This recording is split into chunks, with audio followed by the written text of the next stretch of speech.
Hello, உங்களுக்கு ஒரு கேள்வி.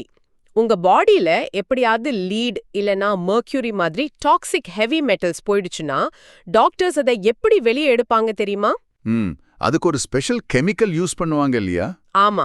அந்த கெமிக்கல் பிளட்டுக்குள்ள போய் அந்த டாக்ஸிக் மெட்டலை மட்டும் தேடி கண்டுபிடிச்சு ஒரு நண்டு மாதிரி கெட்டியா புடிச்சுக்கிட்டு யூரின் வழியா வெளியே கொண்டு வந்துரும். அது எப்படி அந்த ஸ்பெசிபிக் மெட்டலை மட்டும் கரெக்டா பிடிக்குது? அதுக்கு பதில் தான் நம்ம இன்னைக்கு பார்க்க போறோம். வெல்கம். நாம யூனிட் 5 கோஆர்டினேஷன் காம்பவுண்ட்ஸ்லேருந்து ஸ்டெபிலிட்டி ஆஃப் கோஆர்டினேஷன் காம்பவுண்ட்ஸ் டாபிக்கை பத்தி ஆழமா பார்க்க போறோம். ஆமா, இந்த டாபிக் ரொம்ப முக்கியம். ஒரு கோஆர்டினேஷன் காம்பவுண்ட் எவ்ளோ நேரம் அப்படியே களையாம இருக்கும், இல்ல அது பிரேக் ஆகுமான்னு ப்ரெடிக்ட் பண்ண இது ஹெல்ப் பண்ணும். வாங்க இத இன்னும் கொஞ்சம் விரிவா பார்ப்போம். ஓகே, முதல்ல ஸ்டெபிலிட்டி ஆஃப் அ கோஆர்டினேஷன் காம்பவுண்ட்னா என்ன? ரொம்ப சிம்பிளா சொல்லுங்க. சிம்பிளஸ்ட் லெவல்ல சொல்லணும்னா ஸ்டெபிலிட்டிங்கிறது ஒரு காம்ப்ளெக்ஸ் அதோட லிகேண்ட்ஸை எவ்வளோ டைட்டா பிடிச்சுக்கிட்டு இருக்குங்கிறது தான். ஓ, ஒரு கிரிப் ஸ்ட்ரென்த் மாதிரியா? நல்ல கெட்டியா புடிச்சா அது ஸ்டேபிள். கரெக்ட். கிரிப் லூஸா இருந்தா அது அன்ஸ்டேபிள். சரியா சொன்னீங்க. இமேஜின் பண்ணி பாருங்க, ஒரு மெட்டல் ஆட்டம் நடுல இருக்கு, அதை சுத்தி லிகேண்ட்ஸ் இருக்கு. சரி. சில காம்ப்ளெக்ஸஸ்ல இந்த கனெக்ஷன் ஒரு ரொம்ப ஸ்ட்ராங்கான ரோப் மாதிரி இருக்கும். ஆனா சில காம்ப்ளெக்ஸஸ்ல அது ஒரு நூல் மாதிரி ரொம்ப வீக்கா இருக்கும். அப்போ அந்த ரோப் எவ்வளோ ஸ்ட்ராங்கோ அதுதான் ஸ்டெபிலிட்டி. எக்ஸாக்ட்லி, அதுதான் stability. Here's where it gets really interesting. அப்போ பேக்ரவுண்ட்ல என்ன நடக்குது? என்ன சயின்ஸ் இதுக்கு பின்னாடி இருக்கு? வாட்ஸ் ரியலி ஹேப்பனிங்னா இது hard and soft acids and bases, அதாவது HASB பிரின்சிபலை பொறுத்து இருக்கு. HASB principle. ஆமா, இது ஒரு சிம்பிள் மேட்சிங் கேம் மாதிரி. ஹார்ட் ஆசிட்ஸ், அதாவது Fe3+, Al3+ மாதிரி சின்ன ஹை சார்ஜ் மெட்டல் அயான்ஸ் வந்து ஹார்ட் பேசிஸ் கூட சேரும். கரெக்ட். F- NH3 மாதிரி லெகன்ஸ் கூட சேர்ந்தா ரொம்ப ஸ்டேபிள் காம்ப்ளெக்ஸஸ் உருவாகும். ஓகே, அப்போ சாஃப்ட் ஆசிட்ஸ்? சாஃப்ட் ஆசிட்ஸ், அதாவது Cu+, Ag+ மாதிரி பெரிய லோ சார்ஜ் மெட்டல் அயான்ஸ் வந்து சாஃப்ட் பேசிஸ் கூட I-, Cn- மாதிரி லெகன்ஸ் கூட சேரும்போது அதுவும் ரொம்ப ஸ்டேபிளான காம்ப்ளெக்ஸஸை கொடுக்கும். ஆனா ரெண்டும் மாறி வந்தா, ஒரு ஹார்ட் ஆசிடும் சாஃப்ட் பேஸும், அந்த காம்பினேஷன் செட் ஆகாது. அந்த காம்ப்ளெக்ஸ் அந்த அளவுக்கு ஸ்டேபிளா இருக்காது. சூப்பரா புரியுது. சோ எக்ஸாம்க்கு எழுதுற மாதிரி இதுக்கு ஒரு ப்ராப்பர் டெஃபினிஷன் இருக்கா? கண்டிப்பா. உங்க எக்ஸாம்க்கு தேவையான ஆங்கர் டெஃபினிஷன்.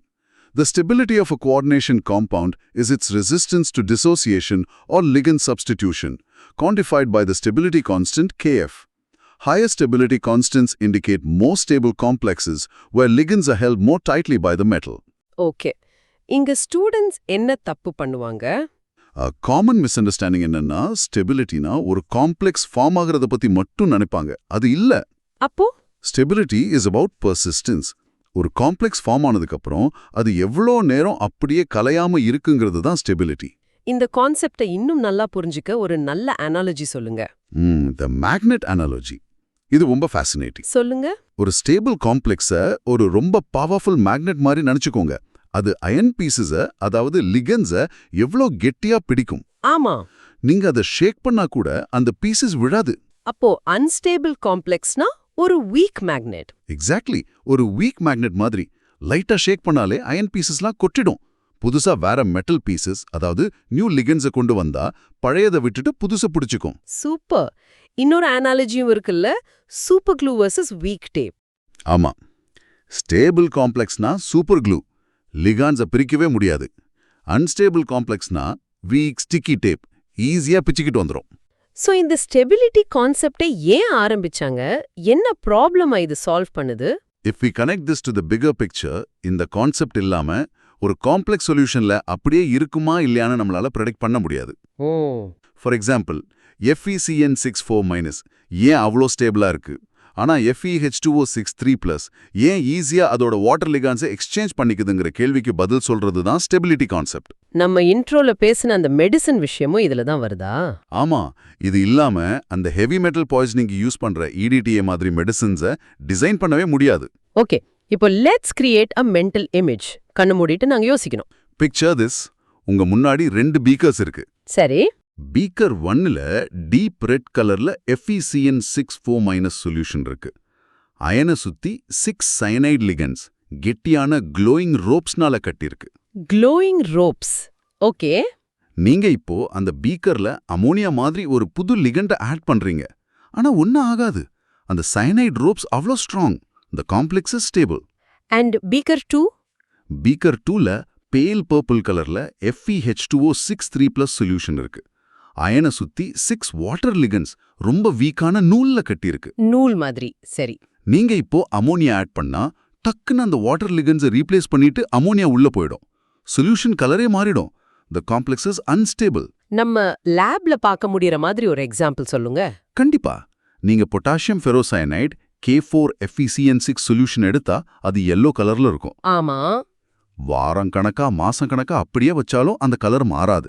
ஏன்னா Fe2+ம் CN- சேர்ந்து ஒரு சூப்பர் ஸ்டேபிள் காம்ப்ளெக்ஸை ஃபார்ம் பண்ணிருக்கு. ஆனா நீங்க ஃபெரிக் குளோரைட் அதாவது FeCl3 தண்ணியில கலந்தா கரெக்ட். அப்போ FeH2O6 ஃபார்ம் ஆகும். அது பேல் பர்பிளா இருக்கும். அதுல கொஞ்சம் அமோனியா ஆட் பண்ணாலே போதும். உடனே ரியாக்ட் ஆயிடும். ஆமா, உடனே அந்த வாட்டர் லிகன்ஸை ரீப்ளேஸ் பண்ணிட்டு கலரே பிரவுனா மாறிடும். So, FeH2O6 is less stable or labile. Let's talk about that medical application again. Chelation therapy. This is a life-saving application. ஒரு பேஷண்ட்க்கு லெட் பாய்சனிங் ஆயிருச்சுன்னா டாக்டர்ஸ் EDTA-ன்னு ஒரு சீலேட்டிங் ஏஜென்ட்டை யூஸ் பண்ணுவாங்க. சரி. பேஷண்ட்டோட பிளட்ல இருக்கிற லெட் பாடி புரோட்டீன்ஸ் கூட பாண்ட் பண்ணிருக்கும். இது மாடரேட்லி ஸ்டேபிள் தான். ஆனா நாம EDTA கொடுக்கும்போது ஆமா, EDTA கொடுக்கும்போது அது லெட் கூட அந்த புரோட்டீன் லெட் காம்ப்ளெக்ஸை விட ரொம்ப ரொம்ப ஸ்டேபிளான ஒரு காம்ப்ளெக்ஸை ஃபார்ம் பண்ணும். அப்போ ஒரு போட்டி மாதிரி நடக்குது. ஆமா, ஒரு காம்படிஷன். லீட் புரோட்டீனை விட்டுட்டு EDTA கூட போயிடும். ஏன்னா அதுதான் பெட்டர் டீல். அப்புறம் அந்த PB-EDTA காம்ப்ளெக்ஸ் யூரின் வழியா வெளியே போயிடும். வாவ், இந்த ஸ்டெபிலிட்டில இவ்ளோ விஷயம் இருக்கா? ஓகே, ஒரு counterintuitive example. This raises an important question. நாம எல்லா காம்ப்ளெக்ஸஸும் ஒன்று தான், ஃபார்ம் ஆனா அப்புறம் மாறாது அப்படின்னு நினைப்போம். பட் ஆக்சுவலி அது தப்பு. எப்படி? FeCN64- ஓட ஸ்டெபிலிட்டி கான்ஸ்டன்ட், அதாவது KF வேல்யூ பார்த்தீங்கன்னா it's around 10 to the power of 42. A huge number. 10 to the power of 42. நினைச்சு பார்க்கவே முடியல. ஆனா FeH2O6 ஓட KF value is only around 10 to the power of 3. வெறும் 1000. ஆமா, இந்த பெரிய டிஃபரன்ஸ்னால தான் ஒன்னு சூப்பர் ஸ்டேபிளா இருக்கு, இன்னொன்னு ஈஸியா ரியாக்ட் ஆகுது. Stability varies widely. Okay, let's list out some key takeaways for your exams. First point, complex stability is quantified by the stability constant, KF. Higher KF value na more stable complex. This is important because KF values compare பண்ணி எது more stable னு நீங்க கண்டுபிடிக்கலாம். Next, Hard acids, small, high-charge cations form the most stable complexes with hard bases. Small ligands like F-. இதே மாதிரி soft acids, large, low-charge cations form the most stable complexes with soft bases. Large ligands like CN-. இது HSAB principle. This is important for predicting stability. and the chelate effect. Bidentate and polydentate ligands form significantly more stable complexes than monodentate ligands. இதுக்கு பேரு chelate effect.